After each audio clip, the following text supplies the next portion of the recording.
ನಮಸ್ಕಾರ ಪ್ರಿಯ ವೀಕ್ಷಕರೇ, ತ್ರಿಶಕ್ತಿ ಚಾನಲ್ಗೆ ಸ್ವಾಗತ. ಪ್ರಿಯ ವೀಕ್ಷಕರೇ, ಇಂದಿನಿಂದ ನಿಮಗೆ ಬೇಕಾಗಿರೋಂಥ ವಿಡಿಯೋಗಳನ್ನ ನಿಮಗೆ ನಾನು ತಿಳಿಸ್ಕೊಂಡು ಬರ್ತೀನಿ.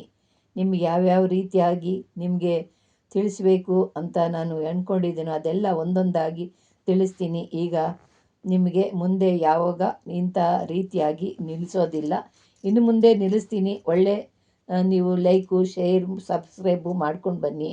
ಎಲ್ಲ ನಾನು ಮಾಡಿಲ್ಲ ಅಂತ ನೀವು ಹಿಂದೆ ಉಳಿಬೇಡಿ. ಮತ್ತೆ ಮುಂದೆ ಬಂದು ಅದೇ ರೀತಿಯಾಗಿ ನನಗೆ ಲೈಕು, ಶೇರ್, ಸಬ್ಸ್ಕ್ರೈಬ್ ಮಾಡ್ತಾಯಿರಿ. ಮತ್ತು ನಿಮಗೆ ಯಾವ್ಯಾವ ರೀತಿಯಾಗಿ ನಿಮಗೆ ಮಂತ್ರ, ಯಂತ್ರ, ಮೂಲಿಕೆಗಳು, ಯಾವ್ಯಾವ ವಿಧಾನಗಳು ತಿಳಿಸ್ಬೇಕೋ ಇನ್ನೂ ಅಪಾರವಾಗಿ ನಿಮಗೆ ತಿಳಿಸ್ಕೊಂಬರ್ತೀನಿ ಪ್ರಿಯ ವೀಕ್ಷಕರೇ. ಈಗ ನಿಮಗೊಂದು ಅದ್ಭುತವಾದಂಥ ಆಂಜನೇಯ ಚಕ್ರನ ತಿಳಿಸ್ತಿದ್ದೀನಿ. ಆಂಜನೇಯನ ಚಕ್ರದಿಂದ ಹಲವಾರು ಕಾರ್ಯಗಳನ್ನ, ಹಲವಾರು ಪ್ರಯತ್ನಗಳನ್ನ ನೀವು ಪಡ್ಬೋದು. ಅಂಥ ಒಂದು ಅದ್ಭುತವನ್ನು ನಿಮಗೆ ತಿಳಿಸ್ಕೊಡ್ತಾ ಇದ್ದೀನಿ. ಈಗ ಬನ್ನಿ ಪ್ರಿಯ ವೀಕ್ಷಕರೇ, ನಾನು ತಿಳಿಸ್ಕೊಡ್ತೀನಿ.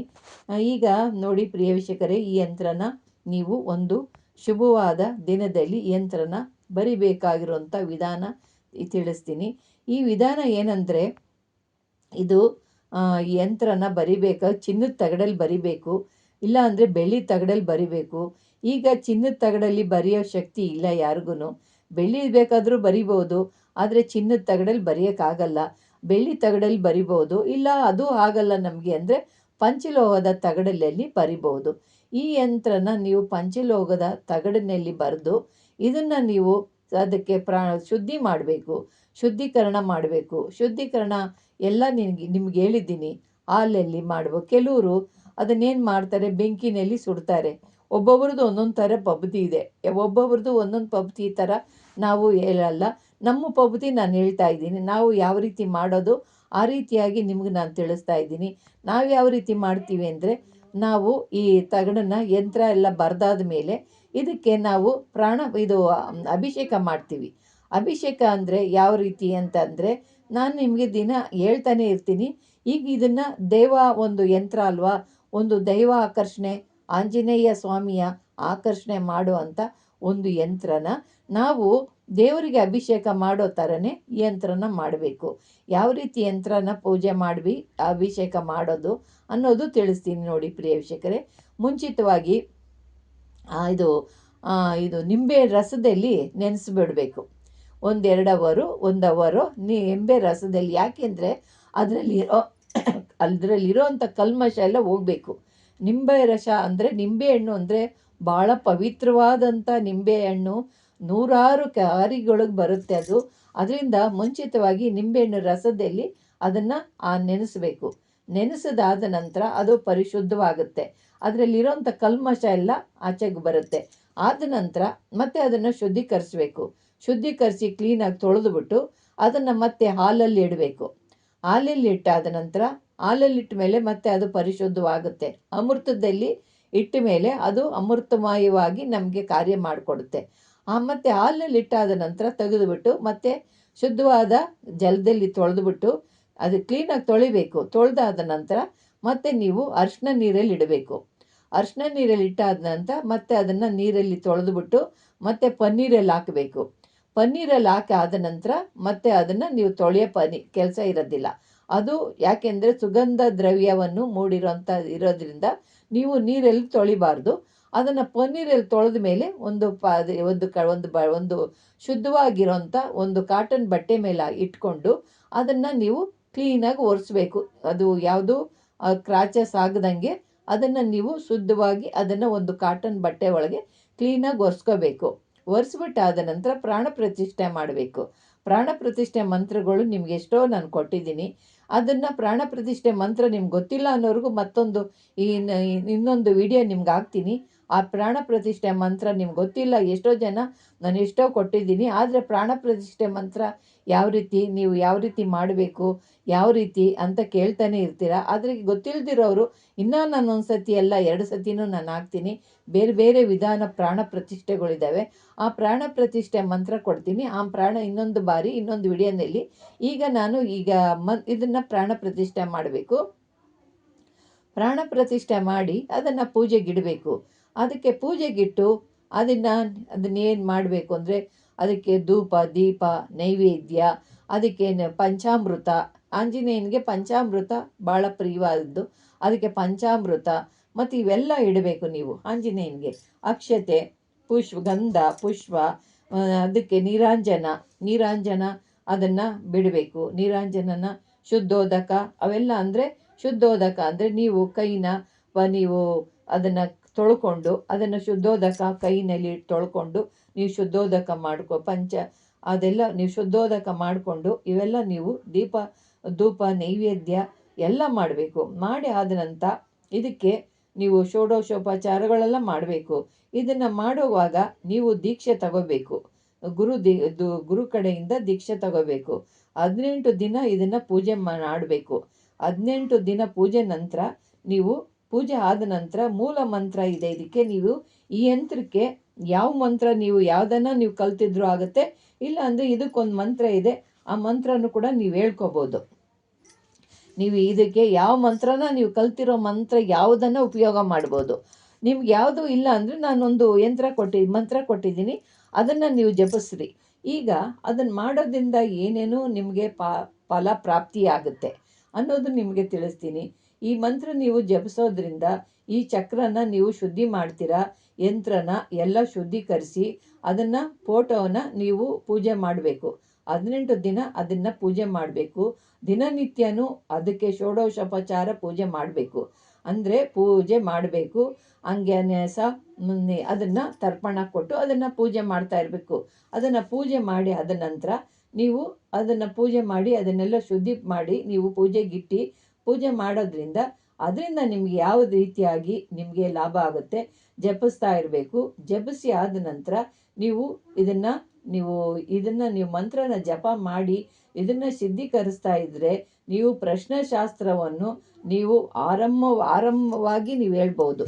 ಯಾರಿಗಾದ್ರೂ ಪ್ರಶ್ನಾಶಾಸ್ತ್ರವು ಹೇಳ್ಬೇಕು ಅಂದರೆ ಯಾರನ್ನ ನಿಮ್ಮ ಹತ್ರ ಬರ್ತಾರೆ, ನೀವು ನಿಮ್ಮದೇ ಆಗಿರಲಿ ನಿಮ್ಮ ಮನೆಯವ್ರದ್ದೇ ಆಗಿರಲಿ, ಈ ಮಂತ್ರ ನೀವು ಕಲ್ತ್ಕೊಂಡ್ರಿ ಅಂದರೆ ಪ್ರಶ್ನಾಶಾಸ್ತ್ರ ಹೇಳ್ಬೋದು ಯಾರಿಗಾನ ಮತ್ತೆ ಬಂದಂಥ ಜನಗಳಿಗೆ ಒಳ್ಳೆ ಪ್ರಶ್ನೆಶಾಸ್ತ್ರ ಹೇಳ್ಬೋದು. ನೀವು ಹಿಂಗೆ ಇದೆ, ಹಿಂಗೆ ನಡೀತಾ ಇದೆ, ಹಿಂಗೆ ಇಲ್ಲ ಅಂತ ನೀವು ಹೇಳ್ಬೋದು. ಯಾರಿಗಾನ ಬಂದು ನಿಮ್ಮ ಹತ್ರ ಕುತ್ಕೊಂಡು ಏನಾಗಿದೆ ಏನಿಲ್ಲ ಅಂದಾಗ ಅವ್ರಿಗೆ ಪ್ರಶ್ನೆಶಾಸ್ತ್ರ ಹೇಳ್ಬೋದು.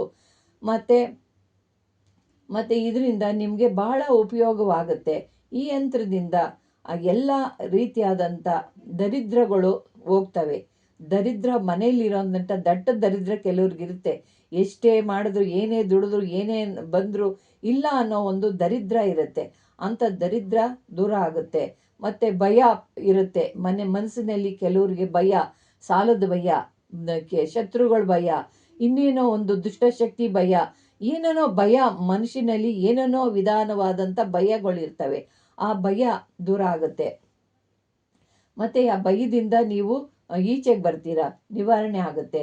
ಮತ್ತು ನಿಮ್ಮಲ್ಲಿ ಯಾವುದಾದ್ರೂ ಕೋರ್ಟು ಕಚೇರಿ ವ್ಯವಹಾರದಲ್ಲಿ ನೀವು ಕೋರ್ಟ್ನಲ್ಲಿ ಓಡಾಡಿಕೊಂಡು ವ್ಯವಹಾರ ಆಗಲಿಲ್ಲ ಇನ್ನೂ ಕೂಡ ಅನ್ನೋಂಥವ್ರಿಗೆ ಆ ಕೋರ್ಟು ಕಚೇರಿ ವ್ಯವಹಾರ ನಿಮ್ಮಂತೆ ಗೆಲ್ತೀರ ನೀವು. ನಿಮಗೆ ಮತ್ತು ಭೂತ ಪ್ರೇತಗಳಿಂದ ಯಾರು ಬಳಲ್ತಿರ್ತೀರೋ, ಯಾರ ಮನೆಯಲ್ಲಿ ದುಷ್ಟಶಕ್ತಿನ ನಿಮ್ಮ ಮನೆಗೆ ಬಿಟ್ಟು ನಿಮ್ಮ ದೇಹದಲ್ಲಿ ಆರೋಗ್ಯ ಕೆಡಿಸಿ ಮನೆಯಲ್ಲಿ ದರಿದ್ರನುಂಟು ಮಾಡಿ ಜಗಳಗಳು ತಂದು ಮಾಡಿ ಮತ್ತು ಗಂಡ ಹೆಂಡ್ತಿರನ್ನ ದೂರ ಮಾಡಿ ಈ ಮಾಟ ಮಂತ್ರಗಳು ಮಾಡಿ ಈ ಥರ ಮಾಡಿರ್ತಾರಲ್ಲ, ಈ ಗ್ರಹ ಬಾಧೆಗಳಿಂದ ಯಾರು ದುಃಖಿತರಾಗಿರ್ತಾರೋ, ಯಾರು ಸಂಕಟದಲ್ಲಿರ್ತಾರೋ, ಈ ಮನೆಯಲ್ಲಿ ಮಾಟ ಮಂತ್ರ ಭೂತ ಪ್ರೇತಗಳು ಬಂದು ಅಂದರೆ ನಮ್ಮ ಮನೆಯಲ್ಲಿ ದಟ್ಟ ದರಿದ್ರನೇ ಬರೋದು. ಕಾಯಿಲೆಗಳು, ಆರೋಗ್ಯ ಕೆಡುತ್ತೆ, ಮನುಷ್ಯನಲ್ಲಿ ನೆಮ್ಮದಿ ಇರೋದಿಲ್ಲ, ಒಬ್ರಿಗೊಬ್ರು ಕಿತ್ತಾಡ್ತೀರ ಮನೆಯಲ್ಲಿ, ಗಂಡ ಹೆಂಡತಿ ಮಕ್ಕಳು ಎಲ್ಲ ಹೊಡೆದಾಡ್ತಾ ಇರ್ತಾರೆ. ಈ ರೀತಿಯಾದಂಥ ಭಾಳ ಮತ್ತು ಅಕ್ಕಪಕ್ಕದಲ್ಲಿ ಶತ್ರುಗಳು, ನಮ್ಮ ಬಂಧು ಬಾಂಧವರು ನಮಗೆ ಶತ್ರುಗಳು, ನಮ್ಮ ಮುಖ ನೋಡಿದ್ರೆ ಎಲ್ಲರೂ ಸಿಡಿ ಅಂತಾರೆ. ನಮ್ಮನ್ನು ಚೆನ್ನಾಗಿ ಮಾತಾಡ್ತಿರೋರು ನಾವು ಹೋದಾಗ ಆವಾಗ ನಮ್ಮನ್ನು ಮುಖ ತಿರ್ಸ್ಕೊತಾರೆ. ಆ ಥರ ಎಲ್ಲ ನಡೀತವೆ. ಈ ಪ್ರೇತಗಳು, ಮಾಟ ಮಂತ್ರಗಳು, ದುಷ್ಟಶಕ್ತಿಗಳು ಪ್ರವೇಶ ಆಯಿತು ಅಂದಾಗ ನಮ್ಮನ್ನು ಮಾತಾಡ್ತಿರೋರು ಕೂಡ ಮುಖ ತಿರ್ಸ್ಕೊತಾರೆ ಅಂದಾಗ ಇದನ್ನೆಲ್ಲ ನೀವು ಒಂದೊಂದು ಸ್ವಲ್ಪ ಅಬ್ಸರ್ವ್ ಮಾಡ್ತಾ ಇರಬೇಕು. ಏನಾಗ್ತಿದೆ, ನಾವು ಮುಂಚೆ ಹೆಂಗಿದ್ದೀವಿ, ಈಗ ಹೆಂಗಾಗ್ತಾ ಇದ್ದೀವಿ, ಏನು ಅಂತ ಇದು ಹುಡುಕ್ರಿ. ಸುಮ್ಮನೆ ಕೆಲವರು ಏನು ಮಾಡ್ತಾರೆ, ಅದನ್ನು ಅದ್ರ ಬಗ್ಗೆ ಕಿವಿ ಕೊಡಲ್ಲ, ಅದ್ರ ಬಗ್ಗೆ ಆಲೋಚನೆ ಮಾಡಲ್ಲ. ಅಂಥವ್ರು ಏನಾಗೋಗ್ಬಿಡ್ತಾರೆ, ದಿನೇ ದಿನೇ ದಿನೇ ಪಾತಾಳಕ್ಕೆ ಹೋಗ್ಬಿಡ್ತಾರೆ. ಅವ್ರನ್ನ ಅಭಿವೃದ್ಧಿ ಮಾಡೋಕ್ಕಾಗಲ್ಲ. ಯಾಕೆಂದರೆ ಕಾಲಲ್ಲಿ ಮುಳ್ಳು ಚುಚ್ಕೊಂಡಿರೋದನ್ನು ತೆಗೆದ್ರೆ ನೀವು ಚೆನ್ನಾಗಿ ನಡೀತೀರ. ಇಲ್ಲ ಅಂದರೆ ಕಾಲಲ್ಲಿರೋ ಮುಳ್ಳನ್ನು ಹಂಗೆ ಇಟ್ಕೊಂಡು ನೀವು ನಡಿಬೇಕು ಅಂದರೆ ಕುಂಟ್ಕೊಂಡು ನಡೀತೀರ. ಅದೇ ಜೀವನ.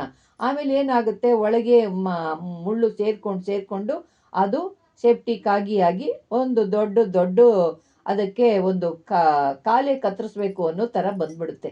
ಆ ಥರ ಎಲ್ಲ ಆಗುತ್ತೆ. ಹಂಗೆ ಮಾಡ್ಕೊಳಕ್ಕೆ ಹೋಗ್ಬೇಡಿ.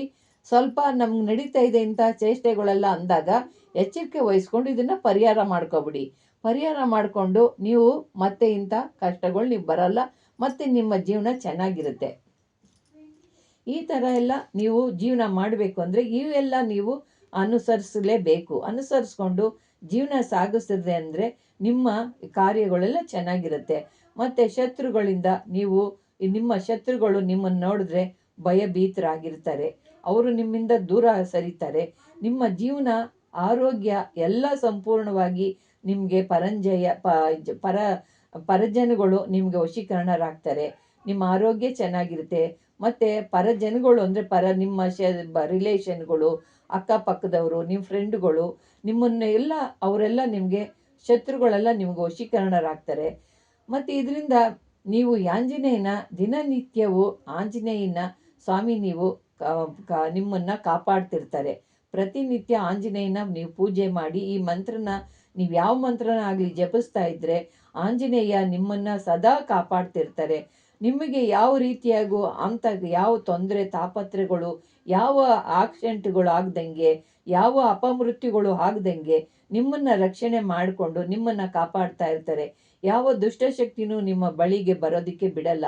ಅಂಥ ಒಂದು ಅದ್ಭುತವಾದಂಥ ಆಂಜನೇಯ ಯಂತ್ರ ಮಂತ್ರ, ಇಂಥ ಒಂದು ಅದ್ಭುತವಾದಂಥ ಮತ್ತು ಅಂಗಡಿ ವ್ಯಾಪಾರ ಆಗಲ್ಲ.